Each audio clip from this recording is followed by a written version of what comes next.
to save Hinata? Takemaki Hanagaki agrees to help save Hinata Tachibana.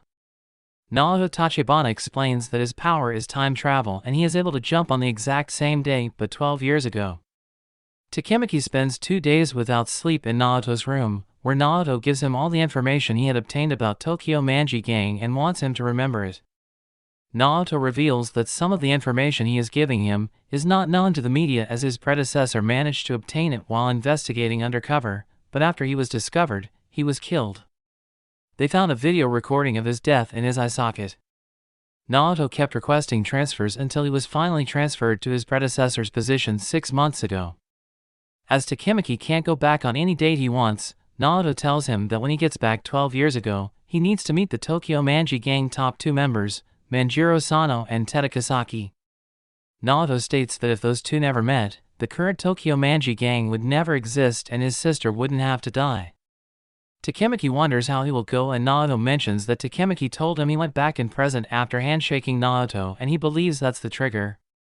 Naoto informs Takemaki that Manjiro and Tada met in August and he must stay close to one of them and prevent them from meeting.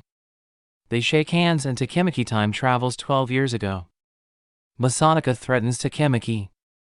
Takemaki opens his eyes and sees he is in a fight, where people had bet on who would win. Takemaki is shocked of where he is and checks his phone to confirm he returned back in time.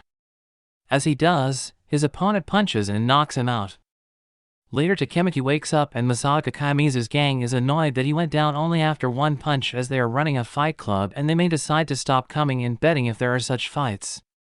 Masataka tells his men to teach Takemaki a lesson and they start beating him up. Takemaki recalls the fight club and that he was Masataka's slave, which was eventually the reason he ran away, leaving his friends and Hinata behind. As Masataka and his men were leaving, Takemaki wonders if they're from Tokyo Manji Gang and that he would like to meet Manjiro or Tada. Masataka gets angry, takes his bat and starts beating Takemaki. Seeing that, his men decide to stop him before he kills Takemaki. Masataka warns Takemaki that if he mentions Manjiro's name again, he will kill him, which scares Takemaki and he finds it would be impossible to meet anyone. Hinata blushing for being called Hina. Scared, Takemaki decides to go to Naoto and shake his hand. He forgets that Hinata also lives there and meets her, who is worried that he is beaten up again. Hinata states that if she was a boy, she would have fought and protected Takemaki. Takemaki then states he will protect Hina too, but then realizes he called her Hina. Hinata blushes, but is happy that he called her that way. After leaving her place, Takemaki thinks that he isn't obligated to save her, as in the present they haven't seen or talked for years. But seeing Hinata now, he can't let her die. Takemaki challenges Masataka.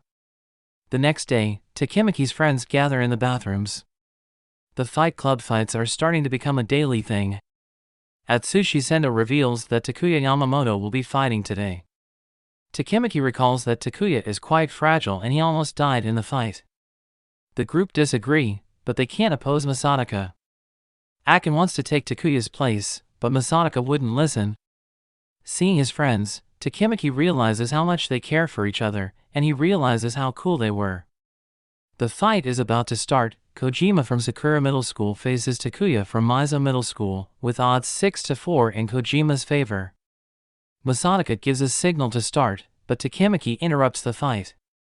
Takemaki states it's boring seeing the same lame matches every day and wishes for something more entertaining, like a king versus a slave.